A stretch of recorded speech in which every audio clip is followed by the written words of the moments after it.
Assalamualaikum warahmatullahi wabarakatuh. Selamat datang kembali di channel Smart Media. Video pembelajaran kali ini kita akan membahas mata pelajaran Bahasa Indonesia tentang drama-drama kehidupan untuk kelas 8 SMP atau MTS. Pada video kali ini kita akan melanjutkan part 2 tentang drama-drama kehidupan yang akan membahas struktur dan kaidah kebahasaan teks drama. Yang pertama, prolog. Prolog merupakan pembuka atau peristiwa pendahuluan dalam sebuah drama. Bagian ini biasanya disampaikan oleh cerita, dalang atau narator untuk menjelaskan gambaran para pemain, latar, dan sebagainya. Contoh prolog. Suatu ketika, terdapat sebuah kerajaan yang diperintah seseorang raja yang bijaksana. Namanya Raja Henry. Raja Henry memiliki seorang anak bernama Pangeran Arthur. Pada suatu hari, datanglah seorang pemuda pengembara. Ia datang ke kerajaan dan menemui pangeran yang sedang melamun di taman istana.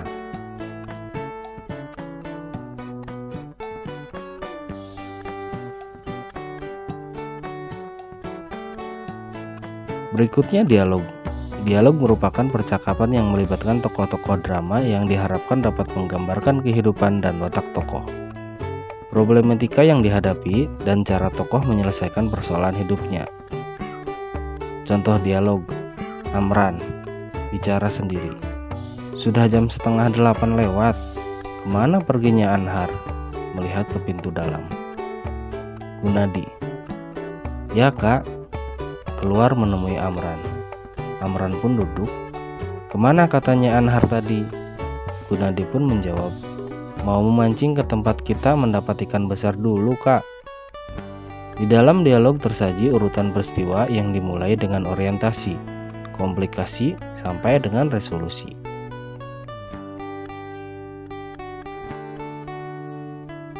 Orientasi. Orientasi adalah bagian awal cerita yang menggambarkan situasi sedang atau sudah terjadi.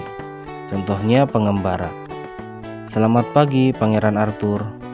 Pangeran Arthur menjawab, selamat pagi, siapakah kau? Pengembara menjawab, aku pengembara biasa, namaku Theo. Kudengar pangeran sedang bingung memilih calon istri. Itu adalah contoh orientasi. Komplikasi. Komplikasi adalah bagian yang berisi tentang konflik atau masalah dan pengembangannya. Gangguan atau halangan dalam mencapai tujuan.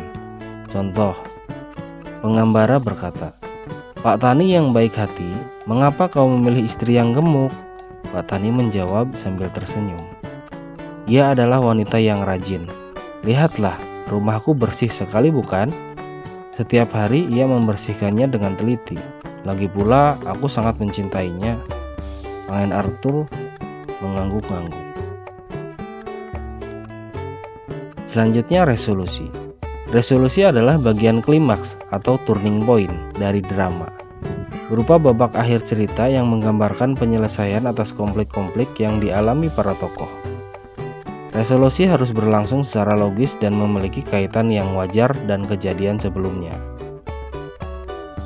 Contohnya, Pangeran Arthur sambil mengangguk-angguk, dia berkata, kini aku mengerti, tak ada manusia yang sempurna. Begitu pula dengan calon istriku. Yang penting, aku mencintainya dan hatinya baik. Pengembara bernapas lega lalu membuka rambutnya yang ternyata palsu. Rambut aslinya ternyata panjang dan keemasan. Ia juga membuka kumis dan jenggot palsunya. Kini di hadapan pangeran ada seorang putri yang cantik jelita. Pengembara itu bilang, Pangeran, sebenarnya aku Putri Rosa dari negeri tetangga. Ibunda pangeran mengundangku ke sini dan menyuruhku melakukan semua hal tadi. Mungkin ibundamu ingin menyadarkanmu. Pangeran Arthur sangat terkejut. Akhirnya aku dapat menemukan wanita yang cocok untuk menjadi istriku. Berikutnya epilog. Epilog adalah bagian terakhir dari sebuah drama yang berfungsi untuk menyampaikan intisari cerita atau menafsirkan maksud cerita oleh narator atau dalang pada akhir cerita. Contoh epilog, Pangeran Arthur dan Putri Rosa akhirnya menikah dan hidup bahagia selamanya. Selanjutnya kita akan membahas kaidah kebahasaan. Dalam kaidah kebahasaan ini kita mulai dengan kalimat langsung. Kalimat langsung adalah kalimat yang diucapkan secara langsung kepada orang lain yang dituju. Kalimat langsung ditandai dengan pemakaian tanda petik. Contoh seperti dalam kurung.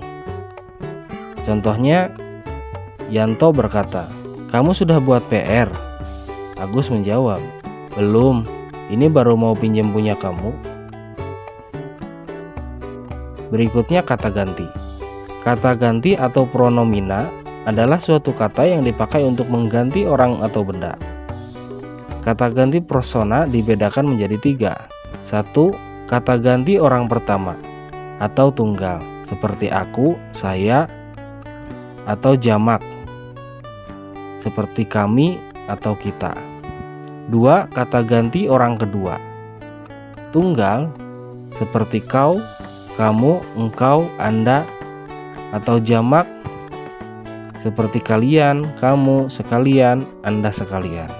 Dan kata ganti orang ketiga, tunggal, seperti dia, ia, nya, atau jamak, contohnya seperti mereka. Dan contohnya, Agung berkata, "Aku sudah menjenguk Sri kemarin." Alit menjawab, "Kok kamu nggak bilang-bilang?" Selanjutnya kata baku dan tidak baku. Kata baku merupakan kata yang sesuai dengan tata bahasa Indonesia yang baik dan benar. Sedangkan kata tidak baku merupakan kata yang dipergunakan dalam percakapan sehari-hari dan bersifat non-formal. Contoh kata tidak baku. Sekedar. Tulisannya sekedar. Kata bakunya sekadar. Kata tidak baku kualitas menggunakan huruf W. Kata bakunya kualitas menggunakan huruf U. Selanjutnya kata tidak baku apotik. Kata bakunya apotek. Kata tidak baku merubah. Kata bakunya mengubah. Kata tidak baku resiko. Kata bakunya risiko. Kata tidak baku enggak. Kata bakunya tidak. Selanjutnya kosakata percakapan. Kosakata percakapan adalah pemendaharaan kata yang berkaitan dengan komunikasi. Dalam teks drama banyak ditemukan kosakata percakapan. Contohnya seperti Sri berkata, "Ri, nanti aku main ke rumahmu ya." Kata Ari, "Oke." Itu adalah contoh kosakata percakapan. Berikutnya konjungsi temporal. Konjungsi temporal merupakan kata hubung yang menyatakan urutan waktu, seperti sebelum, sekarang, setelah itu, mula-mula, kemudian, lalu, saat, ketika, dan sebagainya. Contohnya dalam dramanya, ibu berkata, "Kamu sudah harus pulang sebelum jam 8 malam." Ira menjawab, "Iya, Bu." Konjungsi temporalnya adalah sebelum. Selanjutnya kata kerja. Kata kerja atau verba adalah kata yang menggambarkan suatu proses, perbuatan, atau keadaan. Kata kerja biasanya ditandai dengan imbuhan, men, dan ber. Serta kata dasar seperti menyuruh, menobatkan, beristirahat, merasakan, bertamasya, lari, tidur, dan sebagainya. Contohnya, Abi berkata, "Ma, besok pagi jadikan kita berolahraga di lapangan." Ima menjawab, "Jadi dong, besok kita bertemu di sana." Nah, kata kerjanya adalah berolahraga dan bertemu. Berikutnya kata sifat. Kata sifat atau adjektiva merupakan kata yang menyatakan sifat dan secara umum bisa digabung dengan kata lebih dan sangat, seperti rajin, baik, cantik, besar, lemah, bijak, dan sebagainya. Contohnya, Tara berkata, "Bagaimana keadaanmu sekarang?" Rora menjawab, "Tubuhku masih terasa lemah." Nah, kata sifat tersebut adalah lemah. Selanjutnya, kalimat seru. Kalimat seru adalah kalimat yang mengungkapkan rasa hati seperti kagum, heran, senang, sedih, seperti alangkah atau betapa. Contohnya, Sapri berkata, "Wah, bagus sekali gambarmu." Andi menjawab, "Terima kasih." Berikutnya kalimat perintah. Kalimat perintah adalah kalimat yang berisi atau bermaksud untuk memberi perintah atau suruhan. Contohnya, Pak Doni berkata, "Buang sampah pada tempatnya." Agung menjawab, "Baik, Pak."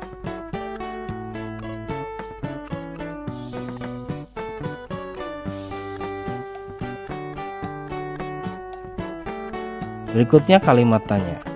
Kalimat tanya atau interrogatif adalah kalimat yang isinya menanyakan sesuatu atau seseorang. Beberapa jenis kata tanya diantaranya: 1. Kalimat tanya yang hanya perlu jawaban ya atau tidak.